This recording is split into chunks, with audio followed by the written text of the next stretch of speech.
Imagine the early morning in first century Rome, before the sky is fully bright, the air wrapped in dust, sweat, and the overnight stench of livestock. You're standing on the street looking up. It seems like the whole city's people are being pulled by an invisible string surging towards the same direction. Not war, not natural disaster, just because today there are games. That giant building, later called the Colosseum, is sucking everyone in. It is not an ordinary entertainment venue. It is an emotion engine, a carefully designed spatial political machine. A city-scale social experiment and extremely successful. This building is oval, shaped with a long axis of about 189 meters, short axis 156 meters, height nearly 50 meters. Equivalent to a modern 15-story building, can hold 50,000 to 80,000 people.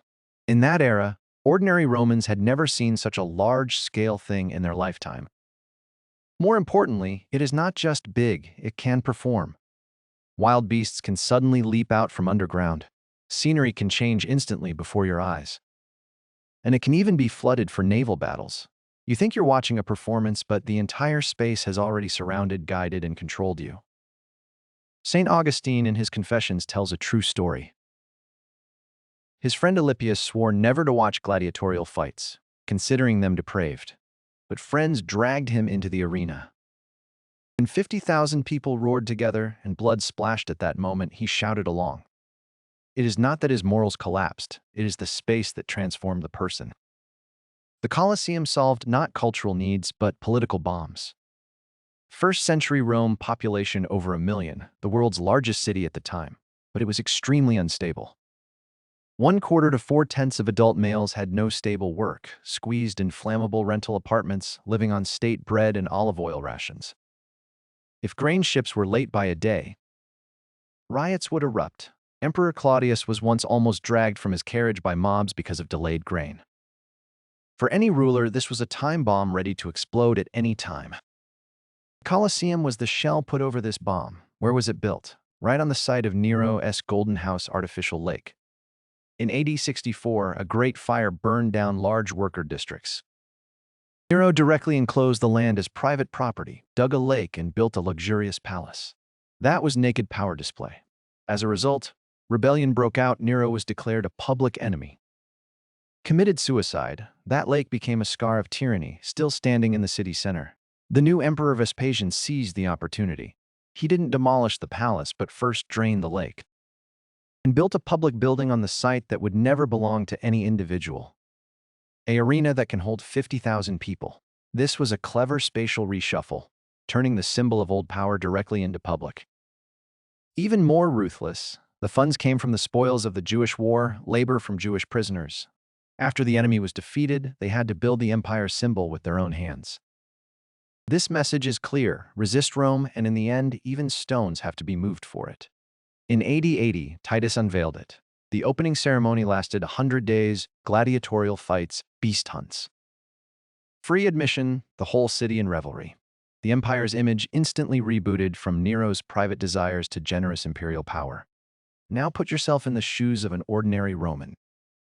You're not a senator, not a merchant, just a lower-class plebeian. 6 people squeezed in one room, going out before dawn every day to find odd jobs, carrying stones, sweeping streets, cleaning cesspits just to get next week's grain ticket. But today is different. Today there are games. You follow the crowd through markets, temples, and from afar see the largest building you've ever seen in your life. You're swept into the crowd, surging in through 80 vomitoria-like passages. The passages are precisely diverted by class. You stand to watch. Rich merchants and senators sit on marble cushions. You curse them as softies in your heart. Above are women and slaves. You rejoice that you're at least not at the bottom. View is designed just right. When the emperor appears, it is like manifesting from the building. A few hours later you leave, the world seems not so bad. You even feel a bit glad. To be Roman, this isn't relaxation. This is a thorough resocialization. The process starts before entering. The Colosseum is stuck at the intersection of the Palace District, Forum, and Worker Districts. The city's main lines are deliberately guided, making different classes pass by it every day.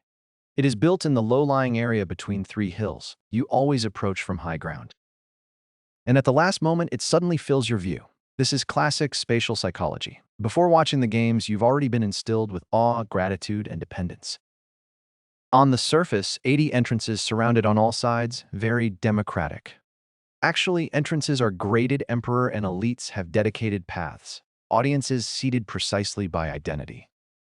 Even the facade speaks from bottom to top, Doric, Ionic, Corinthian orders becoming more elaborate.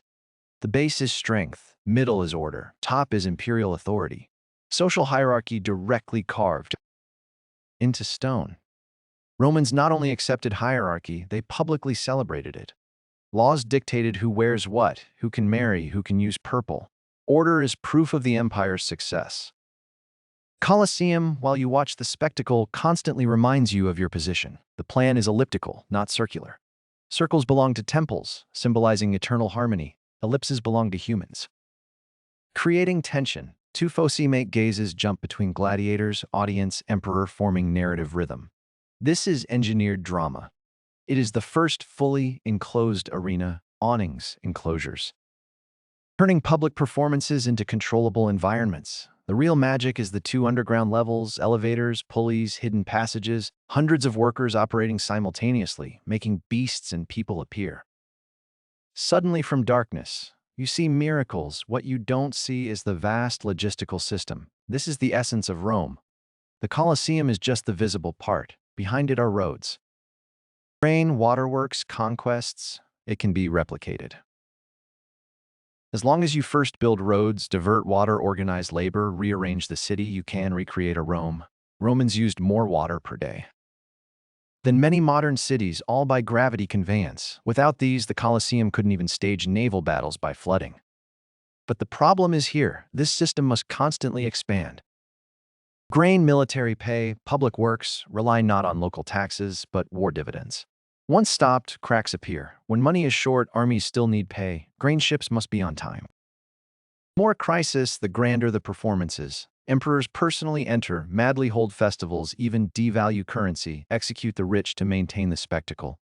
Like a sinking ship desperately setting off fireworks. Interestingly, the Colosseum not only controls the people, but begins to devour the emperors. 50,000 people staring at you. One gesture can flip the city's mood. This power easily addicts people. Marcus Aurelius hated these games. He read books, cut budgets, wanted to use money on governance. As a result, the people didn't buy it, felt he wasn't like a Roman emperor. After his death, the successor was Commodus, addicted to gladiatorial fights. Because this system wasn't designed for rationality, it knows that people's reaction to drama is always faster than to policy. The logic of the Colosseum 2,000 years ago has never disappeared. Many of today's invisible arenas similarly turn fear into entertainment, anger into participation, politics into performance. Difference is just stones replaced by screens. The Roman Colosseum lives in our memory, not because it is great, but because it is successful. It successfully wrapped a highly fragile society into a seemingly eternal, orderly spatial narrative. What architecture accomplishes there is never aesthetics, but rule. Indeed, the building's true purpose shines through in every stone and shadow.